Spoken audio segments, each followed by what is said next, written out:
შინაგან საქმეთა მინისტრის მოადგილე ნათია მეზრიშვილი სახალხო დამცველის რეკომენდაციების მნიშვნელოვანი ნაწილის შესრულებაზე საუბრობს. დეტალები ქალების ნარატივით. კარლოვი ვარის კინოფესტივალზე ჟიურის პრიზის მფლობელი ქართული ფილმი დედე სულ მალე Air France-ის ავიახაზების მგზავრებისთვის გახდება ხელმისაწვდომი.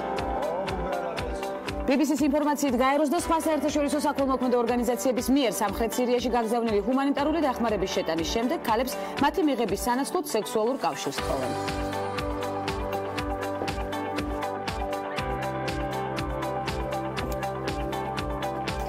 ერთ-ერთ საიტზე წავაწყდი ინფორმაციას, რომელსაც გულგრილად პირადი სიმპათიებიდან გამომდინარე ვერ დავტოვებდი, უყურადღებოდ და დარწმუნებული ვარ, ბევრი მაყურებელი შემომიერთდება ნოსტალგიაში. 1991 წელს კინოეკრანებზე ბარი ზონენფელდის შავი კომედია ადამსების ოჯახი გამოვიდა, რომელიც კოლორიტული ოჯახის საშიშ ისტორიებზე მოგვითხრობს. თუმცა ჰორორის ჟანრის ფილმი არანაირი შიშის გრძნობას არ იწვევს დამეთანხმებით პირიქით, ის გაჯერებულია უსაზღვრო ფანტაზიით და იუმორით. ფილმის გამოსვლიდან 27 წელი გავიდა და წლების შემდეგ პერსონაჟების დღევანდელი სახეცვლილებაც საინტერესოა. აქაც რა თქმა უნდა დამეთანხმებით ანჯელიკა ჰიუსტონი, კრისტოფერ ლოიდი, კრისტინა რიჩი, რომლის ბოლნამუშევარი სხვა შორის თინეიჯერ ტიტანებში ვნახეთ, თუმცა გვახარებს მის მიერ ბავშვობაში შესრულებული როლების გახსენებაც, მათ შორის ასევე ჩვენთვის საყვარელ ეკრანიზაციაში კასპერი. ვუბრუნდებით ადამსების საშიშ და ამავდროულად საყვარელ ოჯახს და გვახსენდება ჯიმი ვორკმანიც, რა თქმა უნდა, ქარელ სტრუცკენი და ლეგენდარული ხელი. ხელის ჩამორთმევით და თქვენის ნებართვით ვაგრძელებთ ნარატივს. კარგი იქნება თუ ადამიანების ახალ ეკრანიზაციას შემოგთავაზებენ შემქმნელები, თუმცა მანამდე ბევრი აქტუალური და მნიშვნელოვანი გვაქვს განსახილველი. ვნახოთ დღევანდელი გადაცემის სტუმრების ჩამონათვალი და საქართველოში განვითარებული მოვლენებით რამდენიმე წამში ვაგრძელებთ გადაცემას.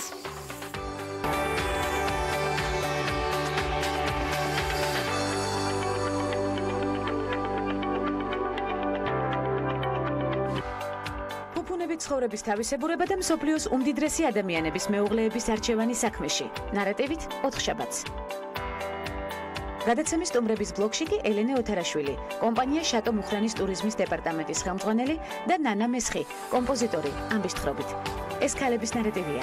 ვანცა ვახიძესთან ერთად.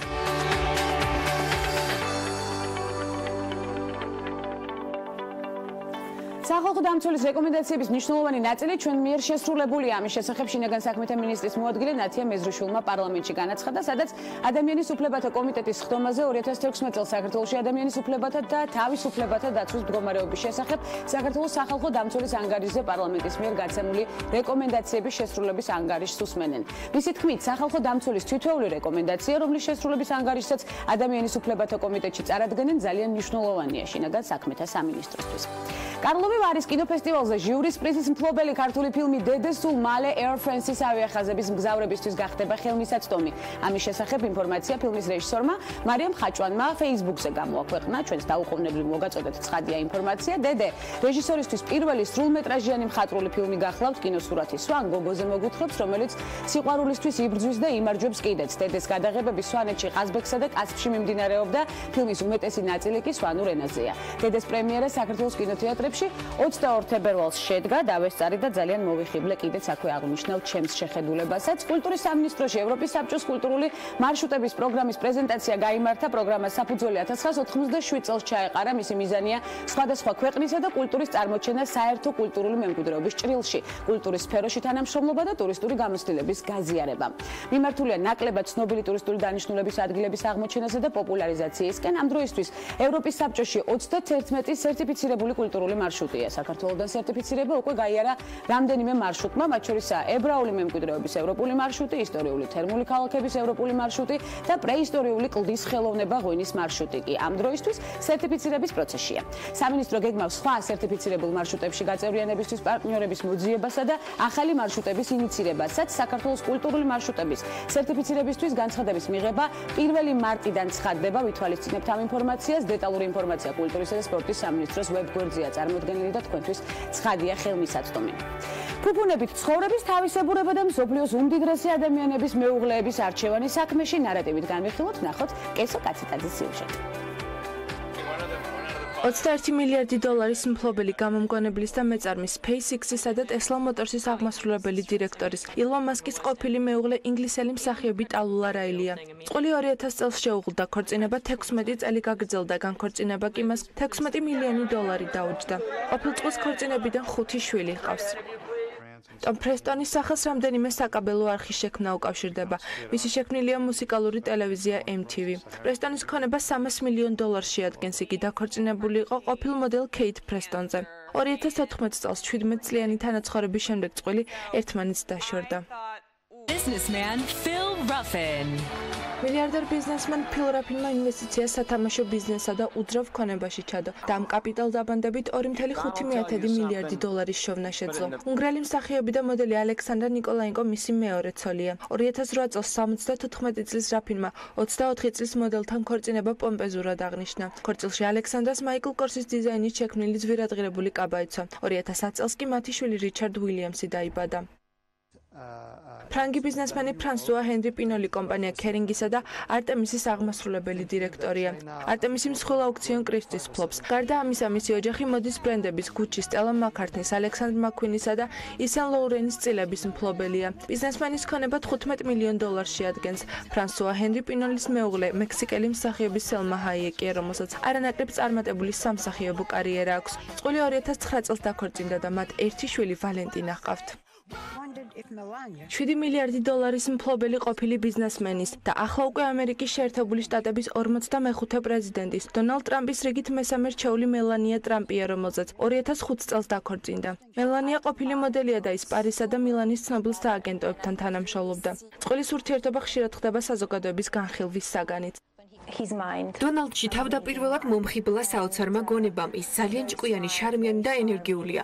ჩვენ შესანიშნავი ურთიერთობა გვაქვს, მას არ სურს რომ შემცვალოს, ისევე როგორც მე არ მსურს მისი შეცვლა.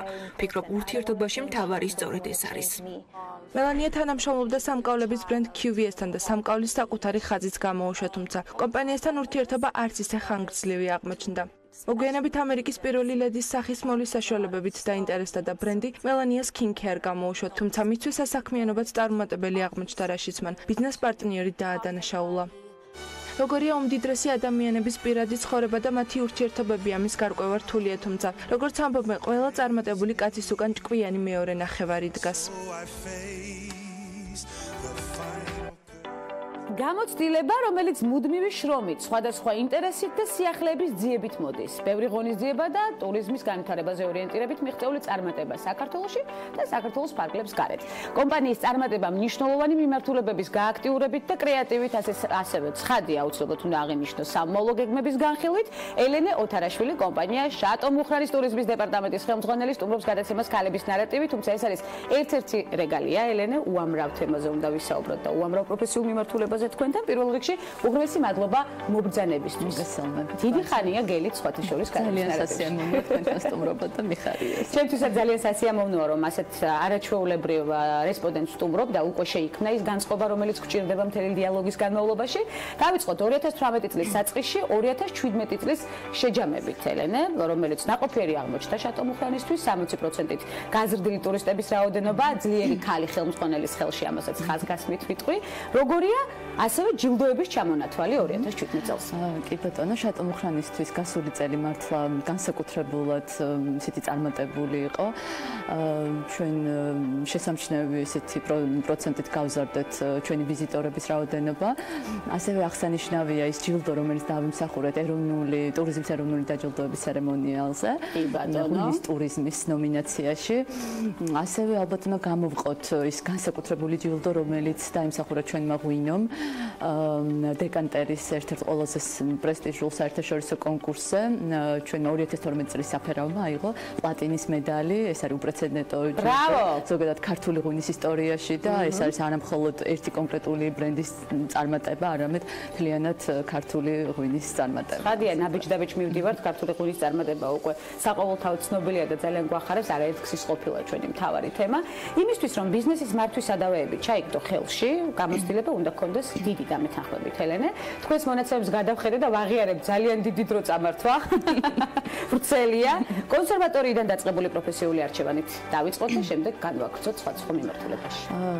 ბავშვობიდან მუსიკა იყო რაღაცის სფერო, რომელიც ძალიან მაინტერესებდა და ეს ოჯახიდანაც მოდიოდა და ძალიან ბუნებრივი იყო, რომ შემდეგ კონსერვატორიაში გავაგრძელე სწავლა. დავეუფლე ერთ-ერთ ყველაზე რთულ პროფესიას, მუსიკაცოდნე გახლავართ, ბაკალავრის ხარისხი მაქვს ამ სფეროში. კონსერვატორიის პერიოდმა ძალიან დიდი გავლენა და დიდი როლი ითამაშა ჩემს პიროვნება ჩამოყალიბებაში. იქ საქმე გაქვს სრულყოფილებასთან, შედევრებთან, ზუსტად იცი როგორ ჟღერს სრულყოფილება.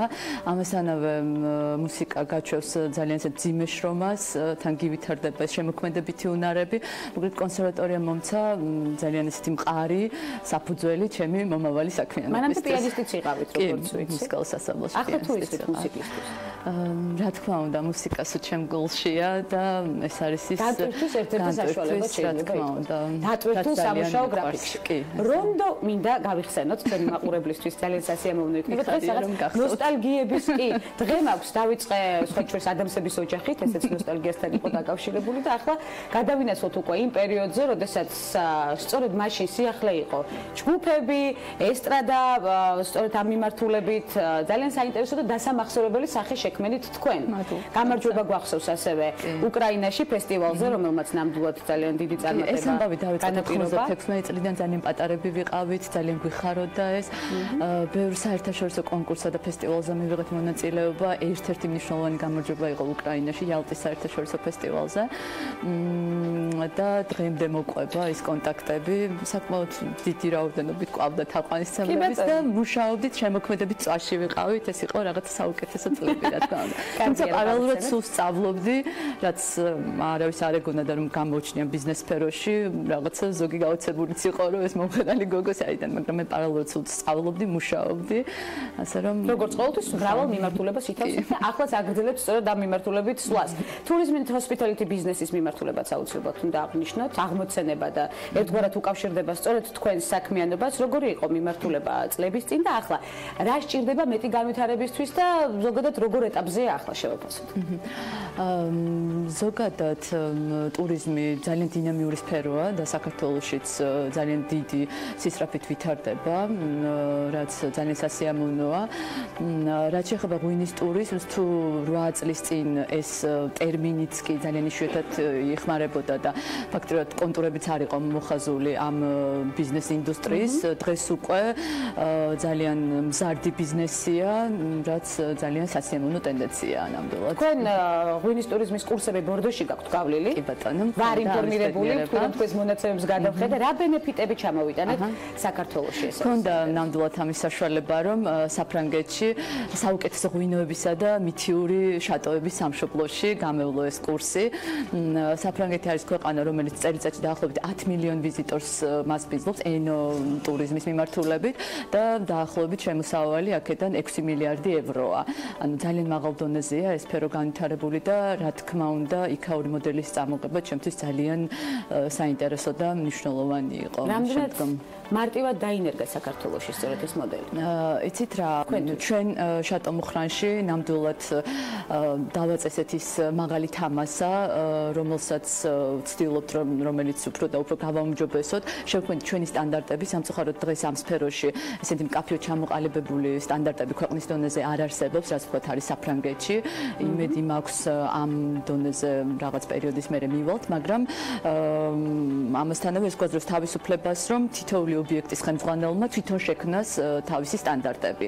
და ეს ძალიან მნიშვნელოვანია დაწყებული ინფრასტრუქტურიდან დამთავრებული ვთქვათ იქ მომსახურე პერსონალი თუ იმ ადამიანებით რომლებიც მომხმარებლებთან ურთიერთობენ თავად თუ გიყვართ ღვინის დაგემოვნება ელენე სხვათა შორის როცა შატო მუხრანში მივედი არც არაფერი გამეგებოდა ღვინოზე, მაგრამ დღეს შემიძლია რომ კარგი სომელიესავით შემიძლია ვისაუბრო ღვინის მახასიათებლებზე. ნამდვილად ასეა, ბევრი სამუშაო ლოკაცია და სიყვარულით გაკეთებული საქმის წარმატება, სწორედ სიყვარულით გაკეთებულ საქმეს მოაქვს წარმატება, ამაშიც დამეთანხმებით ცხადია.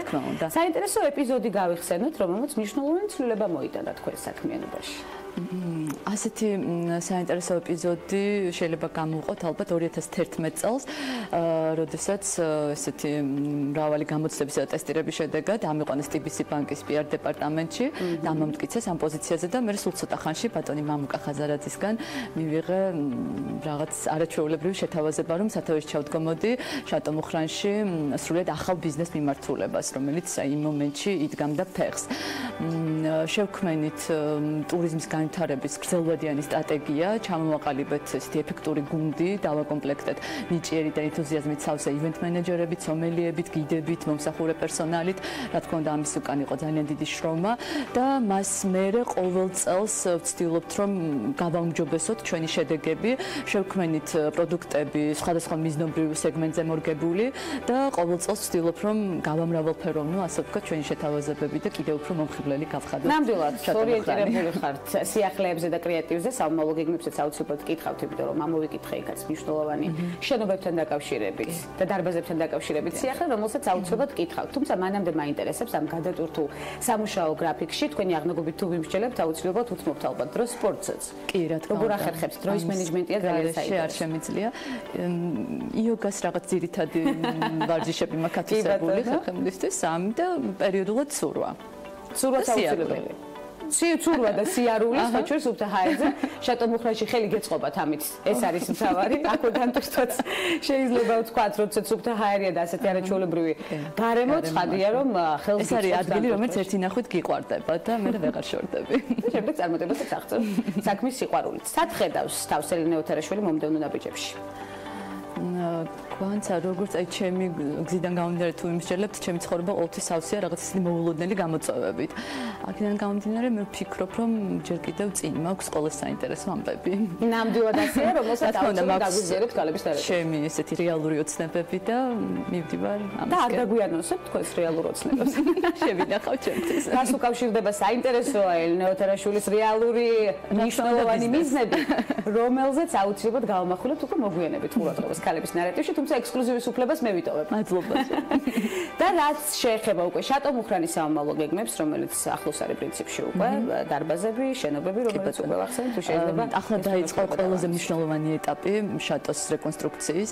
დავიწყეთ ინტერიერის რეკონსტრუქცია, რომელზეც მუშაობს მსოფლიოში ძალიან ცნობილი არქიტექტორი ხუან პაბლო მულინე და მისი არქიტექტორების ჯგუფი მულინე სტუდიო. შექმნილია უკვე პროექტის დიზაინი, რენდერები, არაჩვეულებრივად გამოიყურება და დაახლოებით 1-2 წელი გასტანს ეს პროცესი, მაგრამ მივიღებთ ზღაპრულ სასახლეს, რომელიც ძალიან ახლოს იქნება იმ სილამაზესთან, რაც ჰქონდა ივანე მუხრანპატოს მე-19 საუკუნეში შექმნილი. ივანე იყო ის ადამიანი, რომელმაც პატარა საფრანგეთი შექმნა მუხრანში. ამ სასახლეში იყო პირველი მოოქროვილი ავეჯი, პირველი ბილიარდი, პირველი როიალი, პირველი ესეთი დიდი ჭაღები, მოკლედ ძალიან დიდი ნოვატორი იყო ეს ადამიანი და ჩვენ ვცდილობთ მისი ეს მემკვიდრეობა გავაცოცხლოთ და ახალი მზისიათლეზე წარმოვაჩინოთ. ახალ იერსახეში, სადაც აუცილებლად იქნება როიალი განსაკუთრებულ ადგილას, მე აუცილებლად უნდა გნახოთ თქვენ როიალთან და დავტკბე თქვენი უკვე ძველი პროფესიით, რომელსაც ხანდახან მიმართავთ სწორედ განტვირთვისთვის და ამის გარეშე არ შეგიძლიათ. უღმესი მადლობა მოგზაურობისთვის, საინტერესო დიალოგისთვის, აურისთვის, რომელიც დავიტოვეთ. ელენე ოთარაშვილი, კომპანია შატომუხრანის ტურიზმის დეპარტამენტის ხელმძღვანელი სტუმრობდა გადაცემას ქალების ნარატივი. უკვე აუცილებლად დაგიბრუნდებით მცირე სარეკლამო ბლოკის შემდეგ უცხოეთში განვითარებული მოვლენებით და შემდეგ მორიგ საინტერესო სტუმარს გავესაუბრებით. რა თქმა უნდა, ქალების ნარატივის სერიალში დაგვეუთით.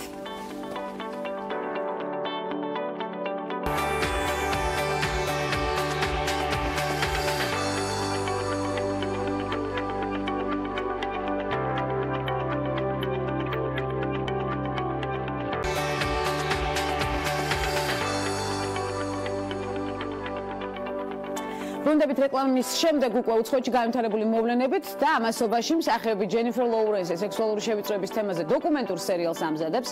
პროექტის მომზადებაში მონაწილეობას ტელეწამყვანი კეთ სეგლერიც მიიღებს, რომელიც გამოცემიდან E-News ვიცით, მას შემდეგ წამოვიდა, რაც გაიგო, რომ თავის კოლეგაზე ნაკლებს გამოიმუშავებს, კაცს კოლეგაზე, ლოურენსმა დეტალების და კონკრეტებისგან თავი შეიკავა, თუმცა წყაროს ცნობით მთავარი შთაგონების წყარო აქცია მითუ კამპანია, ვიცით ეს კამპანიაც არაერთის გაგვიხილავს ცხადია ქალების ნარატივში და მოძრაობა Time's Up გახდა, რომელმაც ბოლო დროს ჰოლივუდში საკმაოდ მწვავე სახე მიიღო.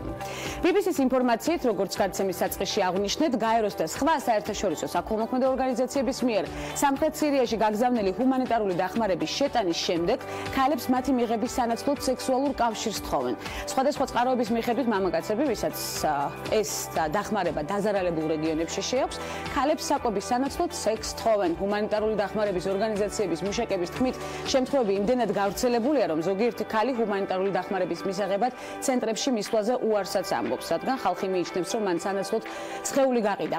თანამშრომლების თქმით, ზოგიერთი ორგანიზაცია მსგავს შემთხვევებზე თვალს ხუჭავს, რადგან ადგილობრივი პარტნიორების გარეშე სახიფათო ზონებში ჰუმანიტარული დახმარების შეტანა ვერ მოხერხდება. გაერო და სხვა ორგანიზაციები აცხადებენ, რომ ისინი არ შეეგუებიან მსგავს ფაქტებს და რომ მათი ან მათი პარტნიორი ორგანიზაციების თანამშრომლებთან დაკავშირებით მსგავსი შემთხვევების შესახებ ინფორმაცია არ აქვთ. საუდის არაბეთში სოციალური პროგრამების რეფორმა Vision 2030 მიმდინარეობს, რომელმაც უკვე სამეფოს შეიარაღებულ ძალებში შეაღწია ამ რეფორმის ფარგლებში. საუდის არაბეთში ქალებს ჯარისკაცის რანგში ჯარში მსახურობის უფლება მისცეს. ამის შესახებ ინფორმაციას ქვეყნის გენერალური უსაფრთხოების დეპარტამენტი ავრცელებს. ჯარში წასვლის მსურველები 12 მოთხოვნას უნდა აკმაყოფილებდნენ. ქალები უნდა იყვნენ სამეფოს მოქალაქეები 25-დან 35 წლამდე ასაკის, უნდა ჰქონდეთ საშუალო განათლება და გაიარონ სამედიცინო გამოკვლევები, ნათქვამია განცხადებაში.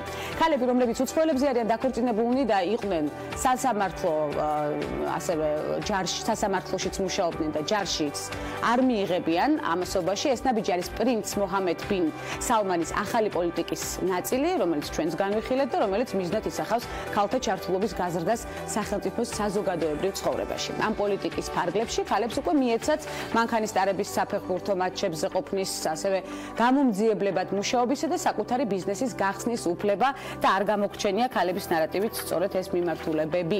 ამერიკულმა კომპანია Apple-მა 2018 წლის ბოლომდე 3 ახალ iPhone-ის გამოშვებაზე განცხადება გააკეთა, ერთ-ერთი მათგანი კი ბრენდის არსებობის ისტორიაში ყველაზე დიდი დიაგონალის მქონე smartphone იქნება. აღნიშნული მოდელის კოდური სახელწოდება D33 იქნება და მისი კორპუსის ზომა დაახლოებით iPhone 8 Plus-ის ზომის იქნება. ვიზუალურად კი ის iPhone X-ის მსგავსი გახდება. ცნობილი ხდება ისიც, რომ ტელეფონში იმუშავებს სახის ამომცნობი ტექნოლოგია Face ID, ამასთან ცნობილი ხდება ისიც, რომ smartphones ორი სიმბარათის მხარდაჭერა ექნება, თუმცა ეს საკითხი საბოლოოდ გადაწყვეტილი ჯერჯერობით არ არის. საქმე შეგახსენებთ, რომ Apple ახალი მოწყობილობების შესახებ მიმდინარე შემოდგომაზე განცხადებას გააკეთებს, თუმცა გეგმების შესაძლოა კიდევ შეიცვალოს და ჩვენს რა თქმა უნდა მოვლენებს მივადევნებთ თვალყურს და ამომწურავ ინფორმაციას მოგაცდით. ორგანიზაცია ბავშვთა საზოგადოების მიერ ჩატარებული კვლევის თანახმად, სოციალური ქსელები კიბერბულინგის წინააღმდეგ ბრძოლაში მარცხს განიცდიან, რაც მოზარდების ფსიქიკურ ჯანმრთელობას რისკის ქვეშ აყენებს. ცხადია, კვლევის ფარგლებში გამოიკითხა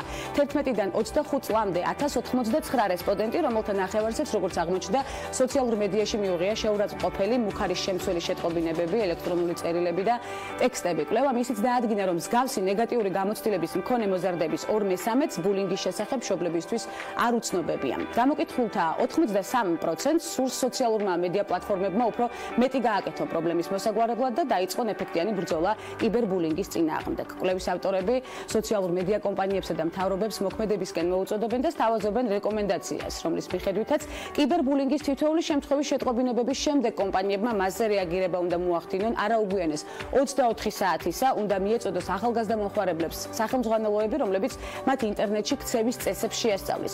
მიღებულ იქნეს მკაცრი ზომები მათ წინააღმდეგ, ვინც წესებს დაარღვევს. დაიწყო სკოლებში ონლაინ უსაფრთხოების გაკვეთილები, მთავრობამ სოციალურ ქსელებს კიბერბულინგის მონაცემების შესახებ შესაბამისი ცნობები უნდა მოსთხოვოს. უერთდებით ამ ინიციატივას ქალების ნარატივითაც, ცხადია და არაერთხელ დაუბრუნდებით ამ თემას. ვისკის მწარმოებელი კომპანია Diageo, რომელიც Johnny Walker-ს აწარმოებს, ქალებისთვის Jane Walker-ს გამოუშვებს. ამის შესახებ Bloomberg-ი წერს.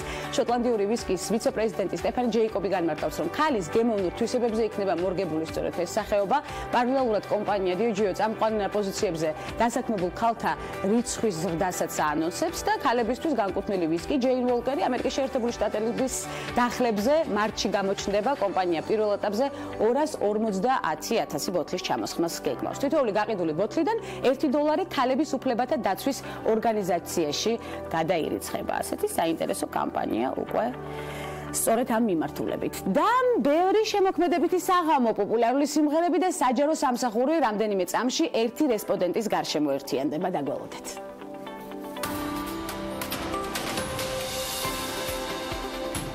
ნიკი ჰეილი ცნობილი ამერიკელი პოლიტიკოსი და ფილანთროპია, რომელიც სამხრეთ კაროლინის მთავრობაში მსახურობდა. 45 წლის ასაკში გახდა ყველაზე ახალგაზრდა გუბერნატორი, ასევე იყო სამხრეთ კაროლინის პირველი ქალი გამგებელი. ბობი ჯიდალის შემდეგ გახდა მეორე ინდოელ-ამერიკელი, რომელიც შეერთებული შტატების სახელმწიფო სამსახურში მსახურობდა.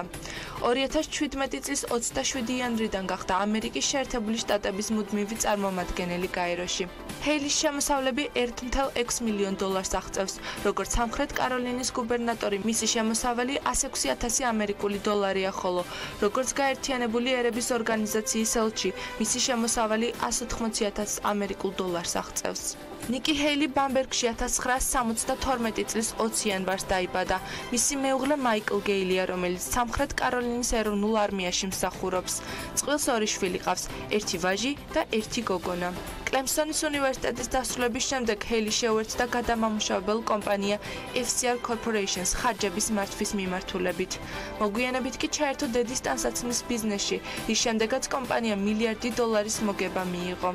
2004 წელს გახდა ორგანიზაცია Association of Women Business Owners-ის პრეზიდენტი. მას შემდეგ ჰეილის ღირებულებები და იდეალები აბორტის შესახებ ასეთია. ის ორსულობის შეწყვეტას კატეგორიულად ეწინააღმდეგება გარდა იმ შემთხვევისა, თუ ეს საკითხი დედის კეთილდღეობას არ ხელყოფს.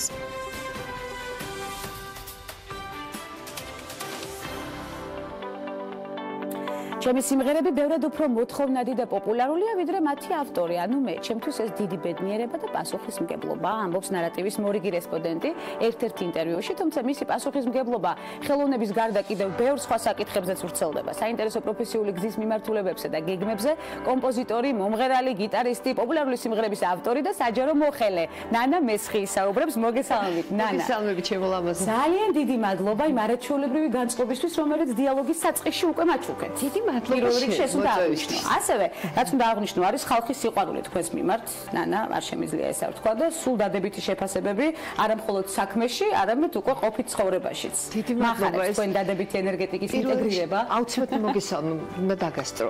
უნდა მივესალმო შენ საარს, მოგესალმო შენ ჩემო ლამაზო და მივესალმო არაჩვეულებრივ წარმოწყებას, რასაც ქვია შენი გადაცემა და რა ვიცი, აღფრთოვანებული ვარ, მუდმივი მაყურებელი ვარ, სრული გულწრფელობით ვამბობ. ჩემთვის დიდი პატივია, დიდი მადლობა. ესეთი კარგი რესპონდენტი ყავდა, ის გოგო ძალიან მიყვარს. ელენიკო, კიდევ ერთხელ მოვიკითხოთ, პირდაპირ ეთერის საშუალებით. ნანა, ძალიან ბევრ თემაზე უნდა ვისაუბროთ. არც კი ვიცი როგორ ჩავეტიოთ დროში. თუმცა დავიწყოთ საწყისიდან. ეს არაჩვეულებრივი ჰანგები, რომელიც დაიბადა თქვენს ცხოვრებაში. როდიდან იწყება მუსიკის სიყვარული? 3 წლის ასაკიდან ვდგავარ ფილარმონიის სცენაზე. დიდი გოგო ვარ.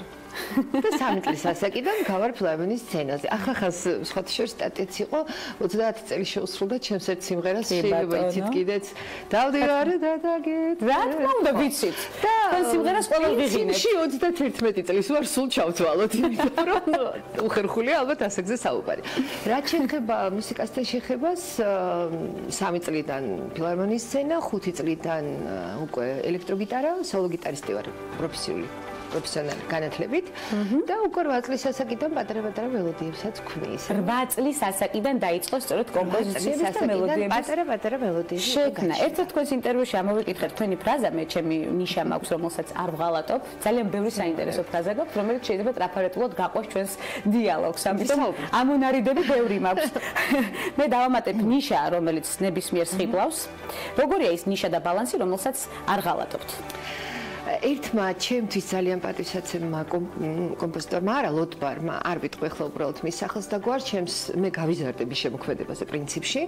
ასეთი რაღაც მითხრა, კერძო საუბარში მისი ერთ-ერთი ანსამბლი ასრულებდა ჩემს სიმღერას და მითხრა ასეთი რამ, რომ ფანოღურ და სუფრულ სიმღერას შორისო გადისო ძალიან წვრილი ვიწრო ბეწვის ხიდიო. ამ ბეწვის ხიდზე გადის ქალაქური სიმღერაო. ერთ-ორ სიმღერაზე მითხრა, რომ შენ ამ ბეწვის ხიდზე გაიარებო. აი ეს არის ის ნიშა, ბეწვის ხიდი, ქალაქური სიმღერა, ქალაქური ლირიკა, რომელზეც ყოველთვის ვცდილობ რომ გავიარო, განსაკუთრებით იმიტომ რომ ისეთი კომპოზიტორების შემოქმედებაზე ვარ გაზრდილი, სახში ისეთი სიმღერები მესმოდა, დედამღერო და არაჩვეულებრივად და თეილეს ფრანგიშვილები დედა სხვა არა, ფანტასტიკურად მღეროდნენ, მესხებში ერთი მე ვარ მარტო. არა ვიტყვები, არაჩვეულებრივი მესხებიც ყავთ, ოჯახში გულის ყავს. და აი ესეთ კომპოზიტორებზე გავიზარდე, რომ ახლა მათ შემდეგ კიდევ რაღაც ისეთი შექმნა, რომელიც რაღაცა ჭრილს მიაყენებს იმ უკვე შექმნილს და მთელი შენი ცხოვრება რო გაატარე აი იმ სიმღერებს ალბათ უხერხულია და ცდილობ გამომდის თუ არა მეორე საკითხია, მაგრამ ცდილობ და ეს თქვენი თანმდავლობა ყოველთვის თანგდეთ ნებისმიერ ინტერვიუში და ნებისმიერ გამოჩენის დროს. თუმცა გულწრფელობა ჩემი გადმოსახედიდან თანმდავლობა, როგორ ახერხებს სწორედ მიღმა აქტიური სამუშაო გრაფიკისა, უკვე საჯარო სამსახურში, ძალიან მნიშვნელოვან პოზიციაზე ხარ შემოსავლების სამსახურში, მუსიკის შექმნა. გეგმას. აი ეს time management-ი, დროის კარგად დაგეგმარება, როგორ ხდება თქვენს აქტიურ ცხოვრებაში? ხო, რაც შეეხება ჩემს საჯარო სამსახურს შემოგვანცა, ეს ჩემს ერთ აღმოჩნდა, სადაც მე მოხდი. ეს არის შემოსავლების სამსახური, მომსახურების დეპარტამენტის თანამშრომელი ვარ, სერვისების განვითარებაზე მიწევს მუშაობა, არის გუნდი, რომელთანაც მე უკვე ვასოცირდები რამოდენიმე წელია და აი ვერ აგიხწე როგორი ბედნიერი ვარ, იმიტომ რომ ჩვეულებრივ ცხოვრებაში ყველა მიცის რომ ცუდი მენეჯერი არ ვარ, კარგი მენეჯერი ვარ, ანუ მარტივად ვალაგებ რაღაცებს, მაგრამ მე შევეხე სფეროს და შევეხე ადამიანებს, ნუ პიონერი ვარ, ალბათ დამწყები ვარ ყველაფერში იმათ ფონზე და იმათ გვერდზე, ისეთი რანგის პროფესიონალები არიან. მე რა არ მეთქვა შემოძლო. გუნდური პრინციპით მუშაობ. გუნდური პრინციპით ძალიან კომფორტულად ყოველდღიურად ვსწავლობ მათთან ურთიერთობაში ძალიან ბევრ ამას და შენ კარგად მოგიხსენება ეს რომ პროფესიონალი ყოველთვის თავმდაბალია, საოცრად თავმდაბალ ხალხში ვარ. და ყოველდღე რაღაც ემატება თითო პატარა აგური იმ პატცოდნას, რომელიც ჯერ კიდევ არაფერს არ წარმოადგენს ალბათ ჩემში და მაგრამ ნელ-ნელა ალბათ იქნება. ხადია ყოველთვის სწავლობ, სწორედ მაშინ არის ცხოვრება საინტერესო, როდესაც სწავლაზე ვართ ორიენტირებული, კომუნიკაციაზე ვართ ორიენტირებული და სიახლეებს ვნერგავთ სხვადასხვა მიმართულებით. თქვენს მიერ შექმნილი სიმღერები, როგორც ტექსტის, ასევე მუსიკის ავტორი ხართ და მრავალ წელს ითვლის, სწორედ ერთ-ერთი ვარ ლექსის ავტორიც. ერთ-ერთი სიმღერაც ახსენეთ 30 წლის იუბილე, რომელიც თავდივარ დაგეცეთ და არაჩვეულებრივ წაგვიმღერეთ, რომელიც კიდევ უფრო განსაკუთრებული აურა შექმნა ჩემს სტუდიაში. და კიდევ მზად ვარ მიმღერო, გიტარაც ვიქნება მით უმეტეს. გიტარისთვის აუცილებლად გავაკეთე სიმღერაში. რა პრობლემაა? ამაზე ჩვენ ეთერს გარეთაც ვისაუბრეთ ელენესთან ერთად, რესპონდენტთან, რომელიც ახლა ხალხს სტუმრობდა და არაჩვეულებრივი გარემოს შექმნა შეგვიძლია, არაჩვეულებრივი განწყობით სხვადასხვა ლოკაციაზე. სტუდია ამ შემთხვევაში ხელს არ შეგვიწყობს დღეს, მაგრამ დავგეგმოთ და შევასრულოთ. თუმცა საინტერესოა 30 წლის იუბილეზე ვსაუბრობდი თქვენი ერთ-ერთი სიმღერის, ასეთი მრავალია, რომელსაც პრინციპში ყველა გაიხსენებს ახლა და ვღიღინებთ კიდეც ყოველდღიურად ის ზღვა, რომელიც აღნიშნეთ. სწორედ ბეწვის ხიდი ნამდვილად ასეა და განსაკუთრებული ნიშა აქვს სწორედ ქალაქურ სიმღერას განწყობისთვის და ნებისმიერ არა მხოლოდ სუფრაზე, არამედ ყოფით ცხოვრებაში სხვადასხვა მიღებაა ქალაქურ სიმღერასთან შეჭედება. მე ასე ვთვლი და ყოველთვის თხილად უნდა მიეპარო, როცა რაღაც საპირეფრო შეგვიძლია. თხილად გეპარებით ახლა და გეკითხებით კონცერტს ხომ არ გეგმავთ უახლოეს მომავალში და ხომ არ გაგვახარებდით ამ მიმართულებით? ამ წლის ძალიან დიდი სიხარული ჩემი იყო ქუთაისში მესხიშვილის პროფესიულ დრამატულ თეატრში მქონდა ჩემი საავტორო საღამო, ეს იყო 5 მაისს და აი ეს დიდი სიხარული და ბედნიერება ჯერ კიდევ არ გამნელებია. საერთოდ ასეთი საღამოსთვის მე ძალიან დიდი პასუხისმგებლობით ნელა და მონდომებით ვემზადები ტურნეებს რომ ეძახიან და დიდ პატივს ამ ყველას ვინც ამას აკეთებს და ახერხებს, მე ვერასოდეს ვერ გავაკეთებ ალბათ, რადგან ისეთი ნერვიულობა ახლავს წინ თვითონ საღამოს ჩემ შემთხვევაში რომ ალბათ გამიჭირდება რომ მიჯრით რამოდენიმე გავაკეთო. მესხიშვილის თეატრის კონცერტი იყო ნამდვილად ისეთი რომ თამამად შემიძლია ვთქვა რომ ჩემი სათქმელი ვთქვი იქ და მადლობა ამ არაჩვეულებრივ მაყურებელს რომ მიიღო და მაღიარა. არის გეგმები, არის უახლოესი გეგმები, არ მინდა ეხლა დავასახელო ერთი ორი ქალაქი, რომელთა მენეჯმენტთანაც კომუნიკაცია მაქვს მუდმივი და მე დიდი იმედი მაქვს, რომ იქ ჩატარდება მათი ღირსი საღამო. დღეს ჩემი რესპონდენტები ექსკლუზივისგან თავს იკავებენ, თუმცა ამ ინფორმაციას აუცილებლად გამოვძალავ და აუცილებლად მოგაწვით კიდეც. ერთი ექსკლუზივი მოგიტანია აქეთებს. იმ ექსკლუზივზე განსაკუთრებულად უნდა ვისაუბრო. ეს არაჩვეულებრივი ექსკლუზივია, რომელსაც ნუ კარგით, მანამდე ვიტყვი მაშინ. ბოლოს მინდოდა რეზუმირება, იმიტომ რომ პირობა მინდოდა აუცილებლად დამეტოვებინა სწორედ ამ ჩანახატების წიგნად ქცევაზე. დიდი ხანია უკვე წერთ, თუმცა ეს წერის სიყვარული კიდევ განსაკუთრებულ ნიშას მოიცავს თქვენს აქტიურ ცხოვრებაში. როდის დაიწყეთ ჩანახატებზე მუშაობა და აუცილებლად უნდა დავიტოვო პირობა, რომ ძალიან ბევრი თქვენი მეგობრის სურვილიც არის, ვიცი, რომ წიგნად სულ მალე გამოიცემა და პრეზენტაციასაც გავაკეთებთ ქალების ნარატივში. გვანცა პირველ რიგში დიდი მადლობა, შენ ხარ პირველი, ეს მართლა ექსკლუზივია, ვისთანაც ვამბობ ამას, რომ ეს ჩანახატები უკვე შექმნილია. დიდი რაოდენობა ჯერ არ არის დოკუმენტური, შეეხება ჩემს ოჯახს. ორი სიტყვით ვიტყვი, რომ ძალიან ბევრი რთული, ტრაგიკული ისტორია უკავშირდება სამწუხაროდ წარსულში დარჩა, საბედნიერო წარსულში დარჩა, მაგრამ სამწუხაროდ ძალიან დროში გაწერილი იყო ეს ამბავი, ბევრი ცუდი ისტორია უკავშირდება ჩემი ოჯახის ისტორიას, ჩემი ძმა და მე გადავჭით ამ, ასე ვთქვათ, დიდი ამბიდან და აი ამის წერა დავიწყე ნელ-ნელა. რომის ციგნად პრეზენტაციასაც მალევე ციგნად პრეზენტაციის იდეა მომაწოდა ლაშა ბუღაძემ. მადლობა მინდა მას ამისთვის უთხრა, რადგან მისი როგორც პროფესიონალის აზრი ჩემთვის ძალიან ძვირადღის, რა გამომივა მომავალში ვერ გეტყვი, მაგრამ ვეცდები. ფაქტია ის, რომ ღირებულებითი ნაწილი მისი ის არის, რომ დოკუმენტურია, წერის მანერა თუ მოგეწონებათ, ბედნიერი ვიქნები. ჩვენ აუცილებლად შევაფასებთ სწორედ ამ ჩანახატებს თქვენთან ერთად, აუცილებლად უნდა დაგითანხმოთ კიდევ მორიგ სტუმრობაზე, იმიტომ რომ ნამდვილად არაჩვეულებრივ გარემოს ქმნით სტუდიაში და არამხოლოდ ახლა მაყურებლის გულებში დარწმუნებული ვარ, სწორედ იგივე ხდება. ახალ კომპოზიციაზე ხომ არ მუშაობთ ნარატივში დავანებოთ ესეც არა. მე დავიწყე მსახიობების ბლოკი ეგრეთ წოდებული, დაუწერე ჩვენ საყვარელ არაერთ მსახიობს სიმღერა. მე ძალიან ბედნიერი ვარ, რომ მატრიქსში არის ჩვენი საყვარელი თამარა მაყაშვილი, მატრიქსშია ჩვენი ასევე ახალი აღმავალი ვარსკვლავი ჯანუიზორია. კი ბატონო. პაატა გულიაშვილი ჩვენი უსაყვარლესი ყველასი და აი ვაგრძელებთ ამ რიგს. ცისია მეტრეველისთვის მაქვს ახლა ერთ სიმღერა შექმნილი ჩვენი ულამაზესი მსახიობისთვის, ასევე ნატუკა გულისაშვილისთვის.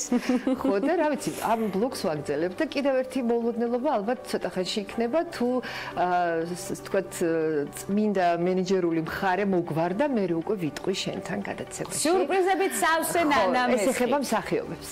მსახიობებს ეხება ჩვენი პროფესიაა წამოწეული, ძალიან მახარებს ეს ამბავი. მე მგონია რომ თქვენ სიმღერებს ყველაზე დიდი დადებითი ემოციით სწორედ თქვენ ასრულებთ, თუმცა ვის უწერთ სიმღერებს დიდი სიამოვნებით და ვის დაუწერთ სამომავლოდ კიდევ თუ გაქვთ გეგმაში.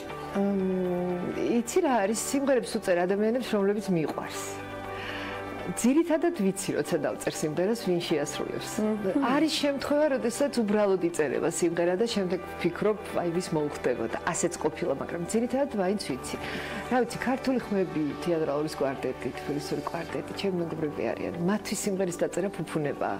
მქონდა პატივი ბატონი თემურ ციკლაური მღეროდა წლები ჩემს სიმღერებს და იმედი მაქვს ახლაც ასრულებს. ანუ მყავს არაჩვეულებრივი შემსრულებლები, ეკა მამალაც, ძალიან ბევრი, ძალიან მაგარი მომღერალი.